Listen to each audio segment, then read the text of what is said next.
Olá, eu me chamo Leonardo Volpatti, sou advogado no escritório Lima Nunes Volpatti, Advocacia e Consultoria.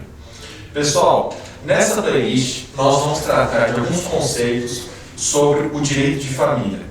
No primeiro momento, nós vamos tratar dos principais conceitos que referem-se ao direito de família, o conceito de casamento, as questões que remetem ao intuito pela qual o Estado regulamenta a família.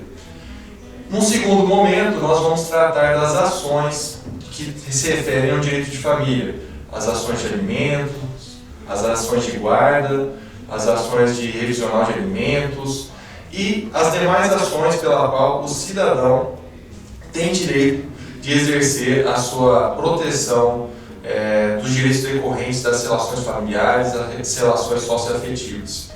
Então, eu aguardo você para acompanhar o nosso canal nessa playlist, para que a gente consiga realmente explicar e tornar público ainda mais dúvidas que eventualmente você tem, para que a gente possa entender melhor e também esclarecê-las. Vamos lá? Pessoal, quando nós falamos de direito de família, nós temos que entender o conceito de família em si. Da onde, por que isso me incomoda muito, que muitas vezes o direito ele não é explicado de uma maneira que as pessoas entendam o porquê que existe, por exemplo, uma tutela estatal sobre a família. Quais são os interesses de se regulamentar juridicamente, de se colocar no Código Civil a questão da família e os direitos decorrentes. Isso acontece devido a uma evolução histórica da nossa civilização, desde os tempos romanos, desde a evolução do conceito de família romano, no que se refere ao conceito de pátria e famílias, que era realmente aquela pessoa, aquele pai de família, que tinha o poder de exercer o seu domínio diante das relações dos seus descendentes, dos seus filhos e também da sua esposa, ou seja, do seu cônjuge, até o conceito que foi se evoluindo até chegar no momento atual. Então nós vemos claramente, principalmente com a lei das 12 tábuas, que há uma evolução desse conceito de família que veio principalmente do direito romano. Então nós temos que entender de onde surgiu isso.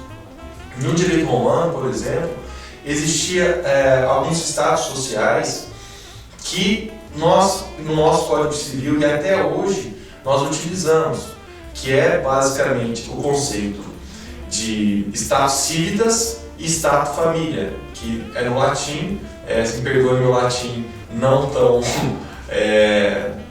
bem estruturado, mas o status civitas ele é basicamente o direito de você ser cidadão.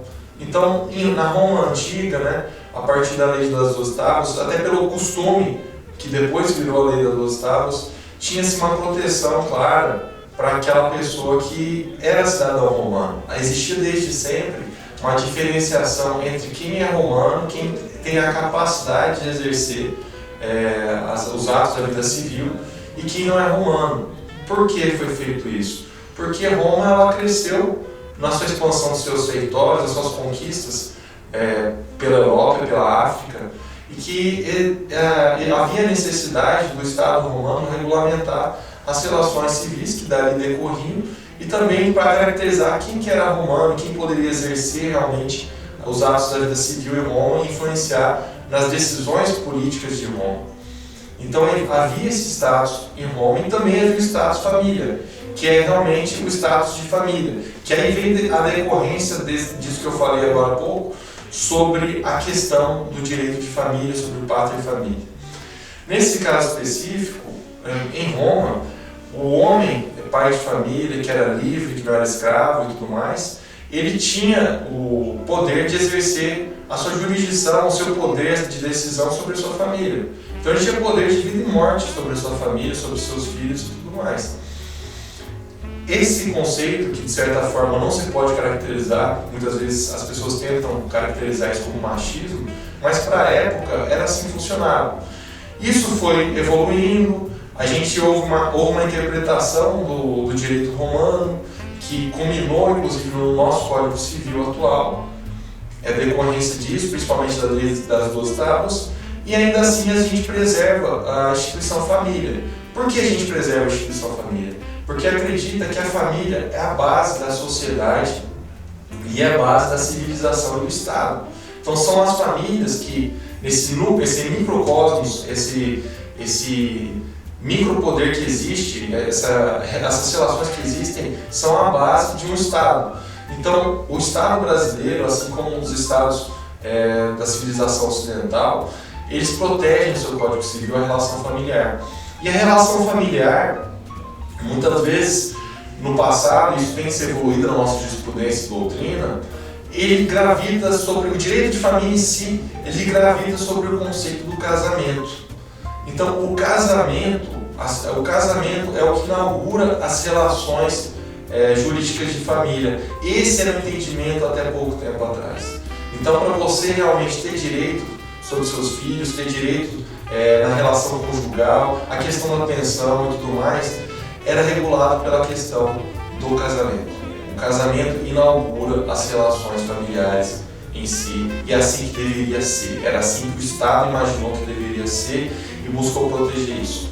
Com a evolução jurisprudencial e das relações de costume que a sociedade brasileira teve, houve uma necessidade, até pelo princípio da dignidade da pessoa humana, até por uma interpretação menos dogmática, mais dogmática da Constituição e da sociedade contemporânea, de se proteger, por exemplo, a concubina, proteger as pessoas que se tinham relação com outras pessoas fora do casamento.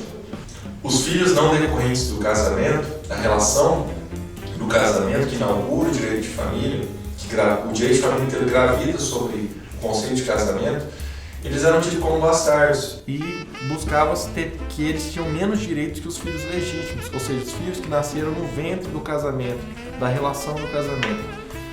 Principalmente também, com a evolução dos costumes, a questão da união estável, ou seja, as pessoas muitas vezes não querem a formalidade de casar.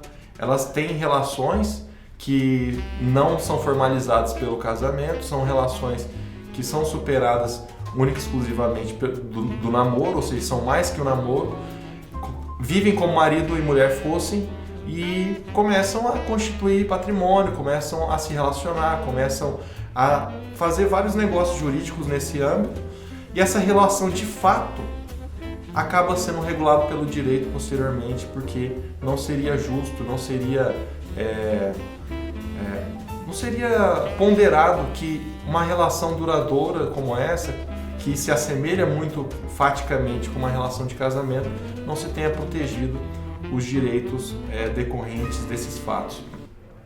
Então, o direito de família, ele evolui dessa noção exclusiva de que para ser direito de família, para ter proteção das relações que ocorrem no âmbito familiar, tem que ter o casamento, tem que ter as formalidades do casamento, tem que cumprir as habilitações para casar e tudo mais que eu vou falar nos outros vídeos. Ele começa a evoluir no direito brasileiro com o entendimento das relações fáticas, que nada mais são do que os costumes que vão se evoluindo e vão ser reconhecidos pela doutrina, pelos juízes e que buscam resguardar os direitos dessas relações fáticas que são fora do casamento.